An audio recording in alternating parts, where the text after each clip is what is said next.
You also said, Lisa, that you may have based some of this on your mom. Yes. And that she got to see the show. Was this at the premiere and an event?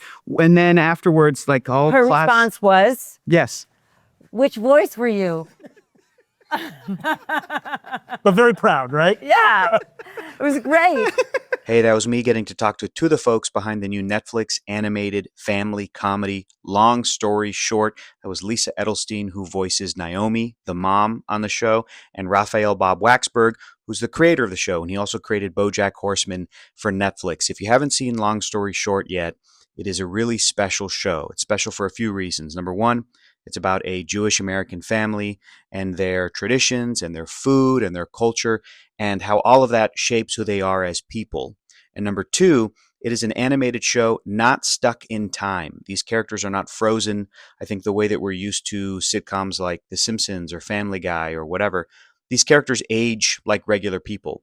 And the show jumps around in their timelines. We will have an episode that opens with the kids in the 1990s. And then the rest of the episode after the opening is those same kids grown up as adults, sometimes with kids of their own.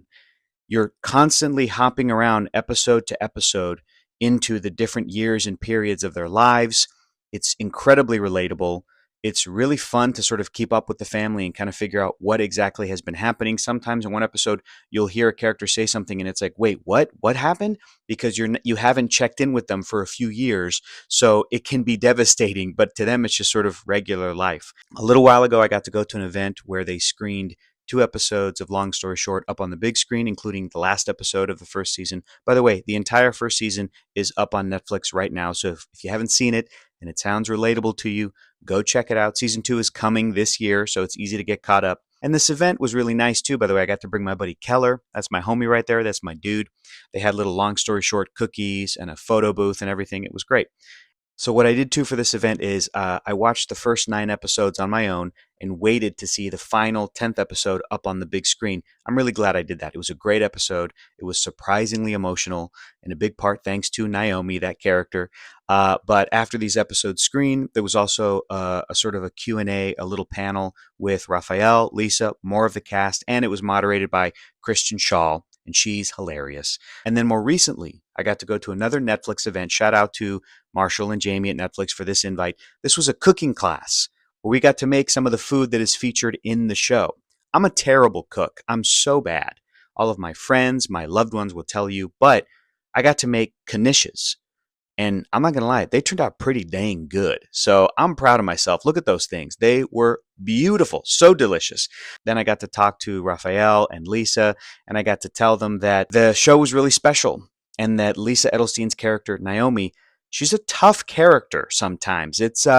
She's really a mom, and it was very relatable. So I got to tell Lisa that. I got to tell her how great she was in the role, and I got to tell Raphael how much I enjoyed the show as well. So if you haven't seen Long Story Short yet, check it out on Netflix. In the meantime, enjoy the rest of my interview with Lisa Edelstein and Raphael Bob-Waksberg. Thanks. Great to talk to you both again. Yes. Before the event started, I was telling you both how great the show is, and that part of the reason the show is so great is because I have a tough time with your character, Naomi. Naomi is a classic mom. Yes. And so I wanted to start, Lisa, by asking, what's the most fun thing about playing this character? And then what's the most challenging or frustrating thing about playing Naomi? Well, I think the most challenging thing is I don't want Naomi to ever be a stereotype. Right. So I always want to make sure there's a lot of humanity behind what she does. But it's so much. I feel like if there was ever a part I was born to do, like I don't have to think a lot about what he intends when I read what Naomi is saying. It feels really natural. Maybe that's not a good thing. But I have so much fun doing. I think you bring her to life in such a beautiful way. I remember I had some meetings about the show before you were cast with writers, and one writer came in and was like, "I'm sorry, I don't know why I took this meeting. I can't work on the show. This character is such a harsh stereotype of a Jewish mother." And I was like, I don't see her that way at all. I'm terrified to hear this because I'm in real trouble. And I think you came in and you got what I was trying to do immediately, and you just inject her with so much heart. And then as the season progresses, we learn more about her. And I think even people who maybe come in with it going like, whoa, understand her by the end of the first season. Yeah. But I think even in that pilot episode, through your performance, you understand who this woman is. Yeah. And she feels so dimensionalized and so real. And so I credit a lot of that to you. When you were writing for Naomi, was there ever a point where you were like, no, that's too mean, let's dial it back? Or the inverse of going, actually, that's too nice, she wouldn't say it that way? Yeah, yes, I would say to both. And it's not about it's too mean or it's too nice, but just it doesn't sound like her, right? And so writers would pitch jokes kind of, and I'd go, it's not quite it. Right, it's a funny joke, but it's not. Yeah, like that would be funny for a character to say, but Naomi wouldn't be that harsh in this way in this moment. Right. And so I did feel like I could hear her voice very specifically of like, yeah, what's the passive aggressive jab here? Like, does she know she's being passive aggressive here? Like maybe not even,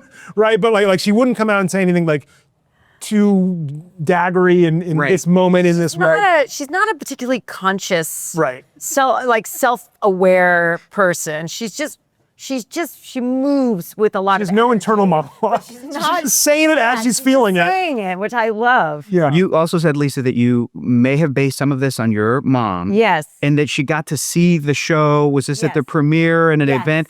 And then afterwards, like all Her class. response was, Yes. "Which voice were you?" But very proud, right? Yeah, it was great. Yeah. And then you were one of the And people. now I make fun of her for it, and she's like, "That's not what I meant. I wanted to know which other voices." Other than the obvious one, of course. Yeah. I mean, and I remember also you said that like after that exchange, I mean, was there a sort of like some of that is based on you, Mom? And how did she, or was it just like, I love you, I can do a great? perfect imitation of my mom. Okay. Like she can't hear it. She can't hear it at all. You told me that great story about Tennessee Williams? Yes, Tennessee Williams. So Tennessee Williams premiered The Glass Menagerie, which is very autobiographical about his family. His mother came to see He was it. worried. He was very worried. nervous. He was Yeah. very nervous about how she was going to react. Because he told so many family secrets. It's you know, all about her. And here's this woman doing this like burlesque version of his own mother up on stage. Right. And afterwards, his mother goes, "How do you come up with such characters?" Like just like really like what an imagination. It was great. It works out perfectly. That's really great. Just love the show. I think it's fantastic. You should be nominated for an Emmy. I agree with what my pal Johnny Tuccello said. Shout out to Johnny Tuccello. That would be awesome. And I just want to say, too, thanks to Netflix for this event. I was doing some cooking, and if you want to know how it went, you can ask me, and I'll say in one word, good.